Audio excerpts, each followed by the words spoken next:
With Prodigy having so many secrets like where is Chakotay, why are there so many Federation species in the Delta Quadrant, what's the deal with Valkanaut, we were expecting the answers soon, but not in an episode wholly dedicated to our questions. This is what we get with the latest episode of Star Trek Prodigy. Welcome to Trek Central, I'm your host Captain Jack. Whoa, hang on. It's December 1st, it's Christmas. That means we need to get into the theme, right? Cue. Yep, this is what we're doing for the rest of December now. It's going to be a long December. Good luck, everybody. Like always, before we warp into this video, if you want to keep up to date on all the latest Star Trek news, lore, and more, make sure to hit that subscribe button to never miss a video from the team here at Trek Central. You can also follow us on social media for daily updates on the Star Trek universe. Okay? Engage. This episode was a massive backstory and lore dump from all our major characters. The Diviner and his new Valkanaut ally in Ensign Senior to our Protostar crew. The episode does start with Admiral Janeway, and we don't get much of her in this episode, unfortunately.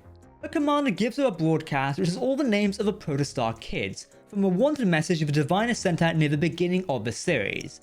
So Janeway now knows the kids that they are wanted by the Diviner, or something called the Diviner. But she's not knowing what the person she has on board is one and the same.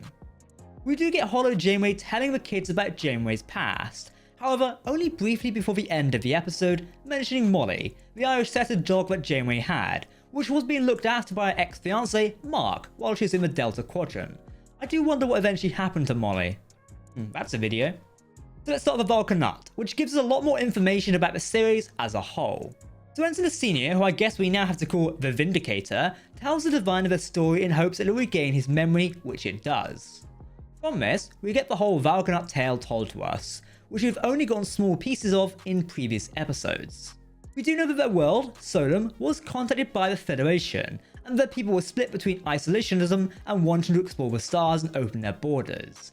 This caused a civil war on their planet and basically destroyed their planet and their people.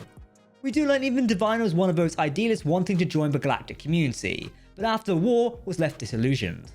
It isn't that they blame Starfleet and the Federation for just making first contact, but also for their prime directive.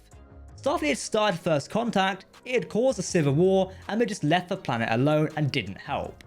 Obviously we know Starfleet has a directive of not helping civilizations unless requested, but this must have seemed selfish and arrogant to the Valkanaut as the planet was literally burning. 50 years after first contact and Solon was destroyed, the Protostar appeared over the planet after falling through a temporal wormhole. So it does seem that the Valkanaut didn't intentionally capture a Protostar, but used this as an opportunity to do so. This would then capture a Protostar and its crew, but we only see one other crew member besides Chakotay, and this is the bird species. He doesn't look Aurelian, Scorn, or even Aurior, which was a recent Lower Decks episode that featured a bird species. Due to the lack of wings, they could be tucked behind his back or in uniform or something, but I don't know. He does look like an anime character, I can tell you that. The Valkanaut placed their last living construct onto their ship, with most of them being lost during the Civil War. However, Chakotay and the bird officer were able to escape the captivity and send the Protostar back into the past. However, not being on board, so the fact the ship managed to successfully fall into the past through this wormhole and end up on Tars Lamora, surrounded by sensor-deflecting minerals, is astonishing. So there could still be more to this story, and maybe we'll learn that later. The surviving Valkanauts, including the Diviner and the Vindicator, would create the Order, and send 100 of their people back in time through the temporal wormhole, each with a Dreadnought unit they had used during their Civil War, and each with a Rev 12 type starship. Which is probably the reason why the Diviner ship is called the Rev 12, as it could be the 12th ship of a 100 ship fleet. They would cast off their names and be given titles instead, showing they were truly giving up their future and simply being tools for their planet's vengeance and salvation by destroying the Federation once and for all.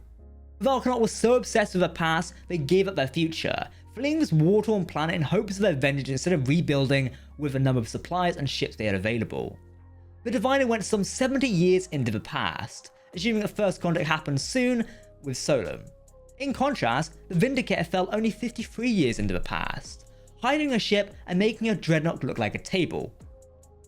Now, I know this is a lot to take in as backstory, but I extremely love it.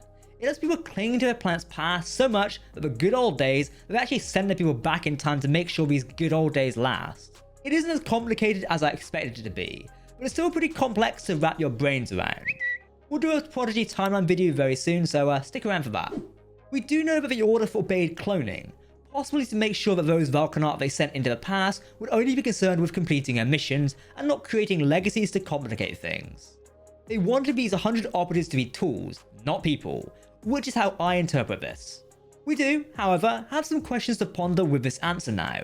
We know Chakotay is stuck on Solum 50 years into the future. This in a timeline where Solum does get destroyed, but I would think maybe due to a bad timeline and to his knowledge, Janeway and the Protoss kids would try and prevent this civil war from happening, perhaps making first contact go better between the Federation and the Valkanaut. If they do this, then it causes a separate timeline to that Chakotay appeared in, and as Janeway said, thinking about temporal mechanics always gave her a headache. I know the feeling, Janeway, I'm confused with this. But will we ever be able to see and save Chakotay, or will this be a needs of many, needs of few, having to sacrifice Chakotay to save an entire world from itself?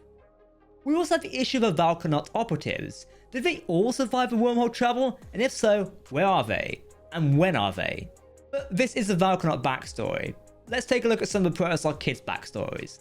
Before we do, Editor Troy is going to zoom in on the screenshot of the 3 Valkanaut people. You've got the Diviner, the Vindicator, and then a mysterious individual to the Diviner's left. Now this person, I have just a crazy theory they might appear sometime soon. It's a very unique character design for someone we've only seen once. So I reckon we might see them sometime soon. Just a theory, a Star Trek theory. We learned ages ago that Jankum was on a Tellarite sleeper ship, a ship sent out by the Tellarites before the Federation was formed. That's filled with orphans in order to explore the galaxy, or set up colonies or something. Jankum was a trainee engineer who was working at mid-journey to fix aspects of the ship. This would go on for a while, and eventually the ship wouldn't have enough oxygen for the rest of the crew to make it to their destination. Jankum got on an escape pod and sacrificed himself, which is when he was picked up by Kazon slavers and brought to Tars Lamora. This backstory actually makes me like Jankum even more. He does have some Starfleet material in him. On the Protostar, he seems very interested in self-preservation. Let's do this, let's do that. But he's actually willing to sacrifice himself for the good of many, which is really cool. It was also nice to see a Tellarite style ship again, looking very similar to the ships we see in Enterprise, and a nice little section of levity from humor. This basically came from him having to fix everything to a programmed robot pretty poorly. Or maybe it was intentionally annoying, considering it was a Tellarite droid. Who knows? Rok-Tahk was probably the most interesting backstory, being basically a circus animal, exploited as a monster and pretending to be hunted for entertainment. Even though this was in essence still slavery for Rok-Tahk, she enjoyed it, because of course she would, and the person she thought could even be considered her friend. Loosely. But eventually, with shows not selling, Rok-Tahk would be sold by the owner to the Kazon slavers and shipped to Tars Lamora. Considering Prodigy's reuse of assets, especially with the Kazon slavers seemingly being the only slavers contracted to Tars Lamora, I wonder if we'll see this warrior again, and if they will reunite, considering this more unique model. It'd be pretty cool and make this backstory much more relevant than simply answering a question, how did a Brickard get to Tars Lamora? Now Zira's backstory is not too interesting, with being a ship of Medusans that get separated and captured by Kazons and then shipped to Tars Lamora. However, there is something really interesting in this backstory, and that is the ship design. The starship these Medusans travel in has a spherical front and warp nacelles on the back, and very much looks like some fan designs for early Starfleet era starships. If this is so, I wonder if this Medusan ship is an old Starfleet ship, which could be interesting. I immediately thought of J-Class, but I don't think it's that. It's also noticeable that the Kazon are wearing the exact same eyewear that Spock wears in the TOS Medusan episode, which is a neat little touch and maybe an Easter egg for the show. Overall, this episode gets the unbelievable task of being the lore dump for the season, giving us all we need to get rid of some of our nagging questions, so we can hopefully continue with the story for the rest of the season. And even though this is the case, it, as an episode, I enjoyed, mostly getting rid of the fog around the Valkanaut and actually telling us where Chakotay was, the last time. It's a mystery which has been taunted with by the show for a while now since episode 1. Obviously a lot of these answers bring up more questions, but hopefully they'll be answered in more natural ways by future episodes' plots themselves and not require another lore dump backstory filling episode. Not that it's a problem, it's just interesting. Having our crew wait for the proto-drive to be repaired and reset was a great way for them to just tell these stories around the warp core and just bond as a group, something which this larger episode order can do very well. We have a lot to look forward to in future episodes. With this episode out of the way, will the Diviner and the Vindicator work well together, or will the Diviner's feelings of Gwyn get in the way of the mission? Will Jimmy manage to save Chakotay, and where will our kids and the Protoss head now that the proto-drive is fixed? Definitely looking forward to future episodes of Star Trek Prodigy. What do you think of this episode? Did this answer any pressing questions you had about the show? Let us know in the comment section below. No, seriously, what did you think of the latest episode of Star Trek Prodigy? I really want to know. Come join our Discord server, it would be an honor to have you there. If you want to keep up to date on all the latest Star Trek news, lore, and more, make sure to hit that subscribe button in the comment section below. No, it's not in the comment section. Just make sure to hit it there because where else is it? Don't forget you can follow us on social media for daily posts on the Star Trek universe and join our community Discord server as I mentioned. But for now, I've been Captain Jack, welcome to the month of December, and we'll see you very soon. Live long and prosper, my friends. Goodbye.